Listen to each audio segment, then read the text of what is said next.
Hey, it's George. I just want to say thank you for listening to this Trainer Spotlight episode. Let's not waste any time and get right into it. Coach, what's going on? Tell us a little bit about who you are.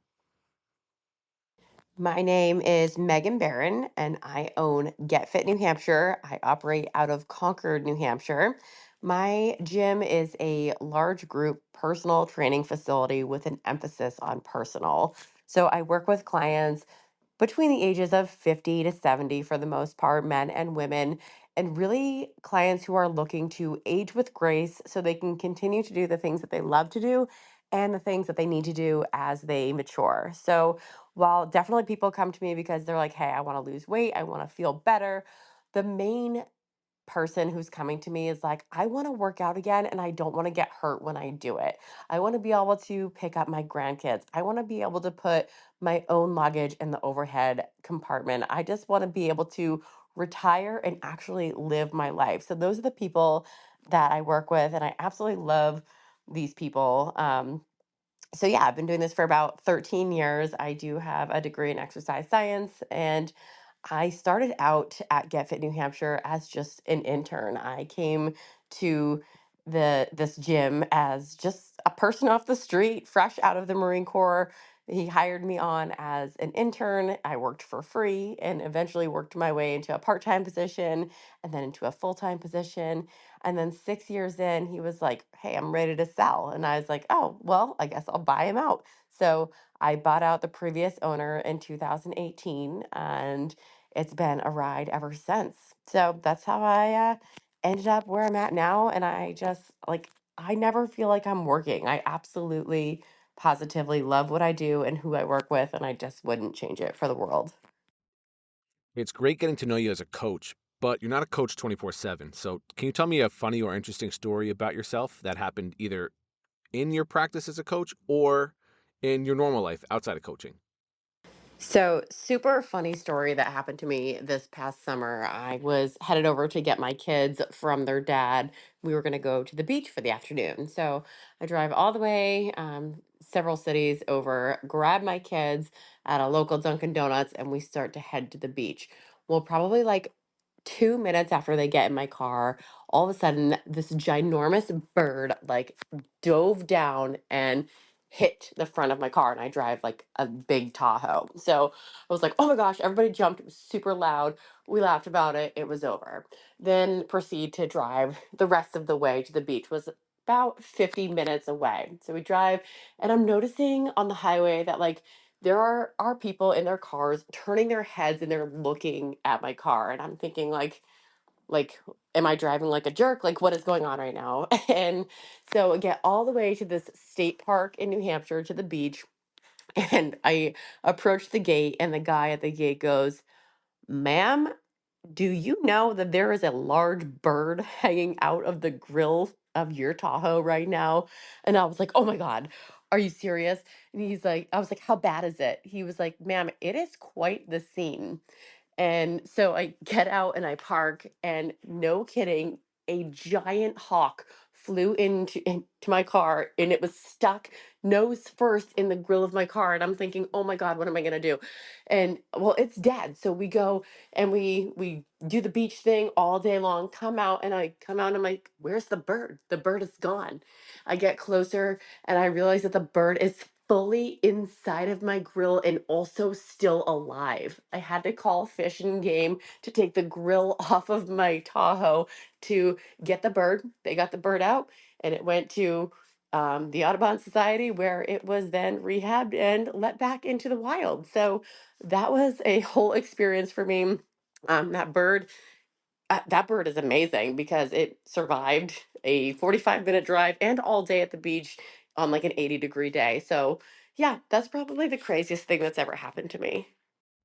What strategies do you use to attract and retain clients in your personal training business? I think we can all learn from each other here, and we'll probably find some answers to be quite similar to one another. But I'm really interested to hear what strategies and things you use to get new clients and keep the ones you currently have. So, outside of social media and word of mouth, we have positioned ourselves closely with physical therapists and chiropractors and orthopedic surgeons and the like, just to be their go to gym. We work with, like I said, an older demographic, 50 to 70. So lots of folks who have had knee replacements and hip replacements. And of course, they have arthritis and tons of other aches and pains. These guys don't want to get hurt. And they are likely working with physical therapists or have worked with physical therapists or chiropractors or orthopedic surgeons or doctors. And they're looking for answers there. And oftentimes the answer is, hey, you need to just like get stronger and you need to be strong as you get older so you can maintain your independence. So we position ourselves closely with local physical therapists, chiropractors, and orthopedic doctors. So that way, when they feel comfortable referring their patients to us because they know that they'll be in good hands. So, of course, we do really well with word of mouth, our clients referring their friends and family to us because they know that they'll be in good hands. We retain our clients because we actually really care. We do the little things, right? Like, we check on them when they're not in the gym. We write them handwritten notes. We continue to bring them value when they're not with us. So all those little things go such a long way. So that's how we attract and retain our clients. Let's say you get a new client. What's your process for assessing their fitness level, addressing their goals, and other things they express as being important? We all have different methods and can learn a lot from each other.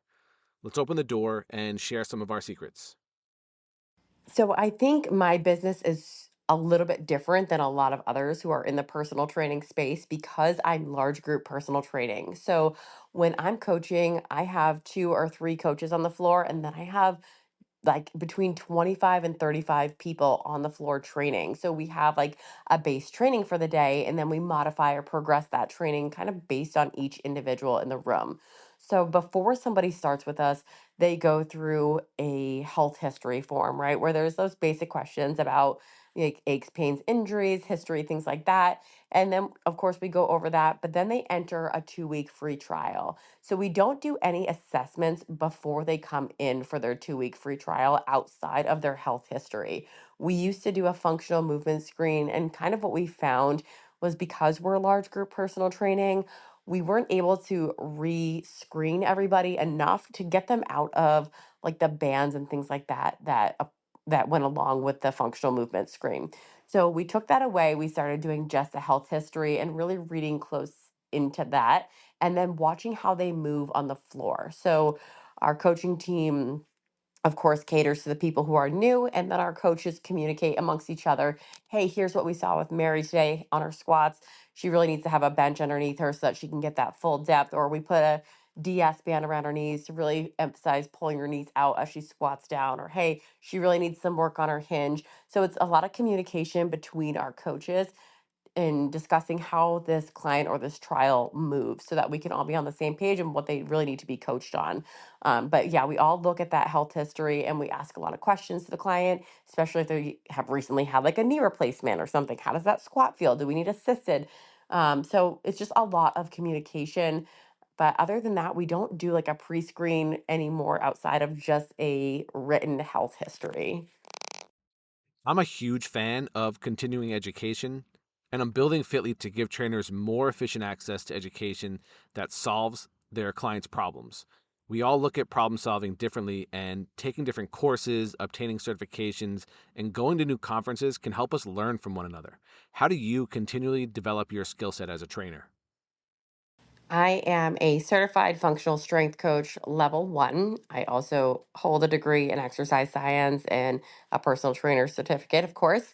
But outside of those things, I learn best by doing. So I enjoy going to things like the Perform Betters and the Raise the Bar events and the Mike Boyle seminars, things like that. I've been to Eric Cressy's seminars as well. So going to those in person conferences or seminars or workshops really help me stay sharp on some of the things that are going on because I like to do them in real time. I like to be coached by the professionals who know what they're doing, who have that strong skill set.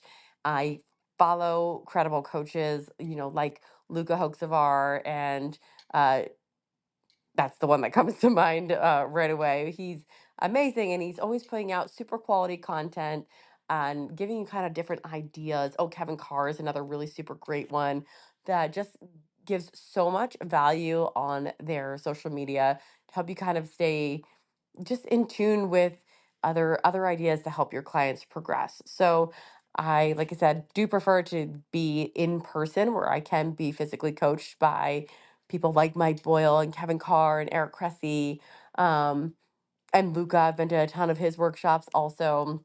But other than that, social media, if you know the right people to follow who are credible, then you can learn so much from their content. The fitness industry is rapidly evolving before our eyes. How do you envision your personal training business evolving with it in the next few years?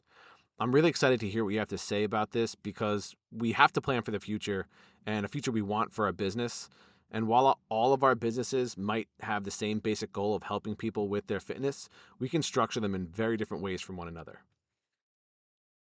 This is definitely a super exciting question, especially because I'm fresh back from the Raise the Bar conference where I just came up with like so many great ideas. So, like I said, I'm in-person group personal training facility. I have one like big 10,000 square foot facility, sort of, that big open space type of vibe. But next door, there's a space that's about 2,000 square feet. And what I'm looking to do is expand and have that be like a door control 24/7 type of gym that's accessible to people like other personal trainers, 1099 type of personal trainers, where they can come in, they can use the gym to coach their clients, but also an opportunity for me to have an online business as well, where people who, aren't able to make the class times that I currently offer, I can use an app called Coach RX to write them a training. They can come in, they can do it, they can still get coached by me virtually, still use my gym and have access to all of like the same resources that I offer my current clients. So much opportunity with technology now to be able to grow and scale your business, and it's really exciting too. And then of course there's all these different systems where you can reach people from afar. You can use the same Coach RX app and write trainings for people who are across the world and just use what they have in their local commercial gym to write them a training and be able to still follow up with them and keep them accountable. So there's so much opportunity out there, and I always learn about something new when I go to these conferences that talk about how to scale your business. I know challenges are all over the place in the fitness industry and personal training. Information is available in different formats. Clients are more easily misled by gurus and charlatans. Social media's influence is becoming more and more ingrained in people's lives. And now we have AI. What do you think are some of the biggest challenges currently facing the fitness and personal training industry?